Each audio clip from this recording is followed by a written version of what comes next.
Well, thank you so much, John, and thank you, Alan. And to the Gairdner Foundation, it's a very professional organization, and they're so gracious. You have to be alive to receive the Gairdner Award, and they have assigned me 16 lectures and webinars during my 1.5 weeks here. So it's I'm getting close, John. I think I may make it. And I have a picture of two pictures of Bishop Paul. He's had a number of visitors to see what he's been able to do. One is George Bush sitting there with the bishop, and the other is Bill Gates. And I want you to know the picture I always show is Bill Gates. So it's wonderful to see all of you here. I have many family and friends, and I'll try to go through a very brief overview to set the stage for what looks to be a really wonderful set of talks today. So this was, when I was first sent to work on an STD problem, it was purely coincidence. I was drafted by the U.S. Navy during the Vietnam War and assigned to Hawaii, tough duty, to work in the preventive medicine unit. And there were 30 reports of incurable gonorrhea from the fleet. And I was supposed to work out a way to cure incurable gonorrhea. So I didn't know how to do that, but I went to this textbook. And this was the book that was there at the time. And it was, there were these chapters on syphilis, gonorrhea, tropical venereal diseases, and trichomonas and non-gonococcal urethritis. And they had a little section on herpes that was half a page. So that's what the field was like in 1964, 65. And today there are 35 known sexually transmitted infections. Many more, I'm sure, will be discovered. For example, the maiden syndromes, the most common syndromes, non-gonococcal urethritis, mucopurulent cervicitis, pelvic inflammatory disease, genital ulcers, still up to half of them, we don't know the cause. In fact, one of them, non-gonococcal urethritis, I learned a couple of weeks ago from one of our faculty and my colleague, Lisa Manhart, that their work on microbiome on the urethral discharge showed that there's a new organism, Snethia, used to be called leptotrichia, that is significantly associated with NGU. She said I could tell you that. It's a pathogen that's been found in non-specific vaginitis, what we used to call it. Now it's bacterial vaginosis. So the field is moving fast. And here is that little book on the bottom, and then the stack of books that with the one on the top, the most recent edition that many of you here have contributed to, that has close to 3,000 pages, not 300 pages. So that's the extent to which this field is rapidly evolving.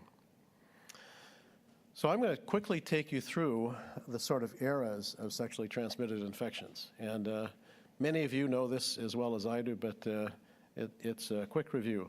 So it was really in the 1960s when I came back to join the faculty at the University of Washington that the epidemic spread of sexually transmitted infections began. And that had to do with the introduction of contraceptives. Here you see the pills and the Dalcon Shield, the IUD. Global urbanization was occurring. Sexual behaviors were changing. There was a sexual revolution, gay liberation, the Southeast Asia War, and the baby boomers from the previous war were coming of age and becoming sexually active. So epidemic spread of various STIs, new ones being discovered, the penicillin resistance that I had to work with in Asia, and then these new STDs that were being recognized. So in the 1970s, this continued with rapid spread of STIs and now newly recognized STI pathogens. And we had epidemics of syphilis, gonorrhea, and viral STIs. And in the mid-70s, this began to become more common in MSM than in heterosexual populations, men who had sex with men. And now we had even more resistant gonorrhea, excuse me, in the Philippines, which produced penicillinase, and we no longer could use penicillins for gonorrhea. And we began to recognize the impact of STIs on cancers of the cervix and liver in particular, and then the major impact in women. So impact on fertility, on cervical cancer, and on a whole variety of complications of women, pregnancy complications, et cetera. And then this interesting syndrome that Tom Quinn spent his fellowship working on. Raise your hand, Tom. And this was the gay bowel syndrome. He'd been working on malaria. He wanted to work on protozoa when he came to be a fellow, and I convinced him that there had to be protozoa in this syndrome, and it turned out there were. So despite all this, I wrote my first book, and my aspiration clearly here was for sexual freedom. And the title of the book was How to Have Intercourse Without Getting Screwed. I wrote it for my kids who were here in the audience. And it was translated into Spanish, and if you look at the bottom of this, you can see that they interpret it correctly. It says, a current guide for sexual emancipation. So that was, my thought then was all we really needed is better diagnostics and treatment, and we'd be in good shape. But then things kept getting worse. And when Tom was working on this syndrome, half of our STD clinic patients by that time had become gay men who came in with various intestinal symptoms. It was amazing. And so his first patient that he worked up wound up having lymphogranuloma venereum, a very invasive form of chlamydia that was involving the rectum. And he wrote us a paper of a few patients with this syndrome, which, if not diagnosed, would have led to major problems with stricture and fistulas of the colon. But once you made the diagnosis, it could be treated and cured. And then he wrote this paper for, I think, the New England Journal then on the polymicrobial etiology of these intestinal infections. And so I suddenly began to change my point of view. And this was a meeting that was held just a year after Tom had started.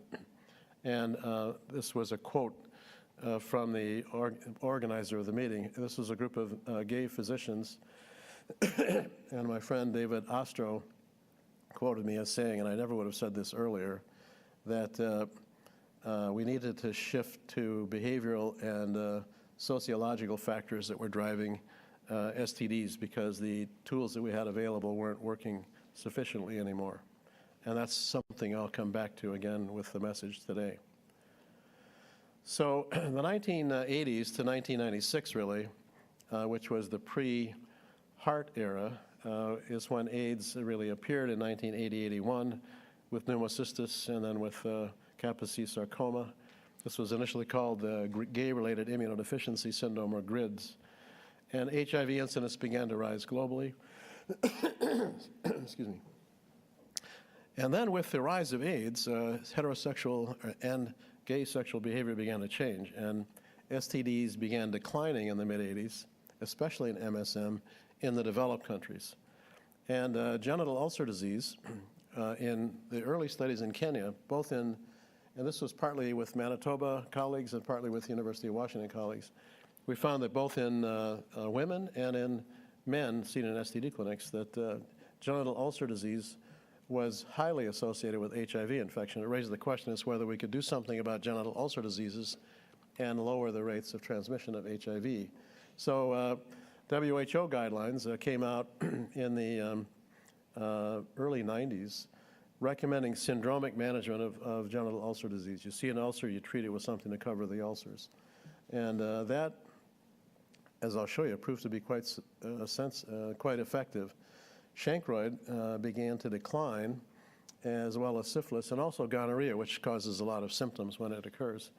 In fact, the last case of chancroid in Kenya, the first 5 cases of chancroid I ever saw, courtesy of Alan Ronald, making me come and look to see it really existed in Kenya. The first 5 cases were the first half hour I spent in the casino clinic in Nairobi.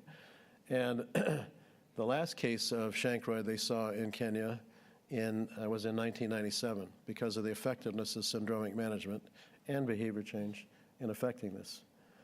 So here's what happened in Seattle. We had this steady decline in syphilis, gonorrhea, hepatitis B, herpes in North America and in Western Europe. And if you look at this slide, you can see that the number of cases of syphilis, early primary and secondary syphilis, began to decline in about 1988, 89. And we saw the last case of syphilis that was not imported in 1996. So Laura Williams, a fellow, and I proudly titled this article, Elimination of Primary and Secondary Syphilis in King County. And we submitted it to the American Journal of Public Health. My advice to you is don't ever do something like this. Fortunately, they sent it back and said, well, you need to make some minor revisions. And so that year, there was 1996, there was the meeting in Vancouver in which the advent of triple therapy, or so-called highly active antiretroviral therapy, was introduced. And you now finally could treat HIV effectively and keep people alive. I came back the next day to walk in our annual AIDS walk in Seattle. And as I was walking along, someone was handing out newspapers, and I picked up one of the papers, and there was a picture of a friend of mine who had headed an effort to promote condom use and avoid risky sex. And the title was, they quoted him, "Now we have highly active antiretroviral therapy. We don't have to practice safe sex anymore." And I thought, oh my God, what's going to happen? And this is what happened. This is, you can see 1997, 1998, we began to see cases of syphilis again in Seattle, King County. And undaunted, we sent the paper back to the American Journal of Public Health, just retitled it Elimination and Reintroduction of Syphilis. And it got published. We got to get those papers published. But this is what's happened now. If you look back, you see that at the peak in King County, 1989, I guess, we had about 195 cases of primary and secondary syphilis. And this is what it looks like now. We had, in 2011, 333 cases of early syphilis, the most we've ever seen in Seattle, King County, since recorded records were begun in 1970. And you can see that this has been largely an MSM. The number of cases of syphilis in heterosexual population remains small. You might look at this and say, well, as I'll show you in the next slide, this is almost all in HIV-positive MSM, which is quite amazing. These are estimates based upon what we believe is the number of cases, number of people who are MSM in the county, and the number of those who are HIV positive. But you can see that almost all these cases are being seen in HIV-positive men. So you can ask the question, well, maybe you're just screening them more commonly because they're coming back to see you every month in the clinics. But we looked at that, and it actually was early syphilis. And if you look just at primary and secondary syphilis, which is what most of this was, the trends look the same. So this huge epidemic, and it's not just in Seattle, King County, it's in the entire U.S. And although I haven't seen figures from Canada, I've been told that there are similar trends. And you can see that this is primarily an increase in the United States, where these records are kept, in black MSM, where the numbers of cases are going up. So this has become a real new problem. Now, it's not only syphilis. This is the incidence of reported gonorrhea among MSM and women and heterosexual men in Seattle, King County. If you look at the bottom, you can see the number of cases in heterosexual men and women, and or the incidence in them, and it's very low. I mean, it's almost a non-existent problem anymore. But you can see that, in contrast, there is a steady increase in the number of cases among MSM. And so that's a problem that matches the increases in syphilis. And then what's accounting for this? And a number of studies, and we'll hear more, I think, from Sev Gieral on patterns of sexual behavior and how they relate to STDs. There has been the decreasing amount of use of condoms in sex, particularly among MSM. And now what's called serosorting and seropositioning. Serosorting meaning if you're an HIV positive man, you have sex only with somebody else who's HIV positive, if you don't use your condom. And if you're HIV negative, you only have sex with somebody who says they're HIV negative. And seropositioning, I won't go into, but unprotected anal intercourse has been greatly increasing, which has been moderately effective in containing the spread of HIV/AIDS. Obviously, it's not perfect for a lot of reasons, but not effective at all in preventing the transmission of other sexually transmitted infections. And then more densely connected sexual networks, meaning that lots of people are having partners with lots of the same people. Concurrent sexual partners are common. And these are the factors that in the high-income countries in North America and Europe and Australia in particular are driving the epidemics of other STDs and keeping HIV rates high. So overall, for this period up to today, there's been a dramatic resurgence of many STIs and MSM in the U.S. and Western Europe. And this is especially true in men who have sex with men. So syphilis epidemics, gonorrhea epidemics, this lymphogranuloma venereal proctitis, which virtually disappeared, is now back, and there have been outbreaks in Europe and some in Canada and the U.S. as well. Hepatitis C, we didn't used to think about this as sexually transmitted. Clearly now there are data implicating sexual transmission in MSM of hepatitis C. And then antimicrobial resistance is happening on top of this. So gonococcal resistance to ciprofloxacin, the main oral cheap drug that you could give, has spread from Asia to the U.S., concentrated initially in MSM. Gonorrhea decreasing cephalosporin resistance, decreasing susceptibility to the third-generation cephalosporins, which are our main-line therapies now for gonorrhea. And then azithromycin-resistant treponema pallidum appearing in the U.S. and Ireland. Initially in Canada, it was related to an attempt to give mass treatment with azithromycin in injection drug users, but now it's spreading particularly in MSM. And the worst figure on this slide is that in the U.S., since the advent of highly active antiretroviral therapy, we've had 50,000 new cases of HIV annually without any decrease for the whole period since the late 90s. So apropos the development of resistance of gonococci to antimicrobials, you can see here that earlier in the 80s we had the development and 70s of penicillin and tetracycline resistance, but it was in the late 90s that we began to see the emergence of fluoroquinolone resistance, the Cipro resistance. And this shows how the pattern evolved. This is the Centers for Disease Control Gonorrhea Isolate Surveillance Project. And you can see that the initial introduction of quinolone-resistant GC was in MSM, and then it gradually spread on the West Coast. I'll show you some data on that. Eventually spread to heterosexuals. And this is all on men because the GIST project surveys men. So then the development of decreasing susceptibility to cefixime on the top and then to ceftriaxone continues to increase. And although the lessened susceptibility to cefixime wasn't causing a lot of treatment failures, the trends, this is just to 2010, through now have been clear in a lot of places. And so in the States now, no longer is cefixime recommended as first-line therapy. And when it is given, it's recommended it be given with another drug, theoretically, to retain further development of resistance. Now, the one thing that we still have that is reliable, the last first-line drug is ceftriaxone, an injection, not practical for most low-income countries, where cefixime resistance or lessened susceptibility is also being seen. And again, you can see both of these were introduced into the U.S., first among MSM for some reason.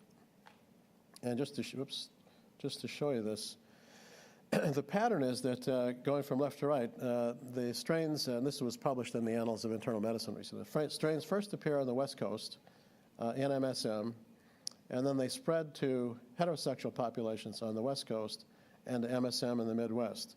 And from MSM in the Midwest, they spread to heterosexuals in the Midwest and to MSM on the East Coast, and so on. So that's an interesting pattern, and we don't exactly know why that is, but it's clearly of concern.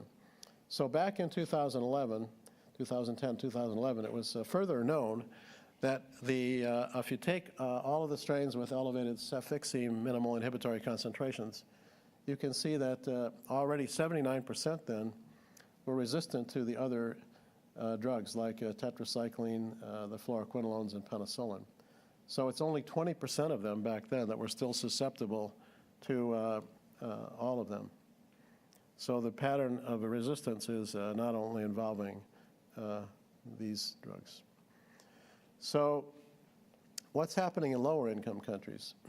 Well, David Lewis might disagree with me, we'll hear more later, but what was happening in my view as the predominant phenomena were that STD syndromic management was being scaled up prior to the advent of PEPFAR and the Global Fund, with a lot of help from guidelines and so on and some of the NGOs. And condom promotion clearly was being scaled up as well. And so what really was happening is that long before PEPFAR kicked in, which was in the, and the Global Fund money for antiretroviral therapy, which kicked in the mid-2000s, these programs were going on. And it wasn't until the mid-90s that these programs that started in the early 2000s were really beginning to scale up. So these are the UN AIDS data, just released a couple of weeks ago, of the latest estimates of trends on the upper left in new cases of HIV. And then I think on the upper right is mortality. Mortality peaked in around 2005, 2006, a lot of data on that. But you can see that the declining incidence of HIV was before 2001, and actually it was beginning to occur for some time. That's not due to highly active antiretroviral therapy back before it was really scaled up. And presumably this is due to changing sexual behaviors and syndromic management of STDs, maybe other factors. And just to illustrate this, Dave, this is from Durban, and you've undoubtedly seen this. This is the percentage of genital ulcers caused by Haemophilus ducreyi, so-called chancroid.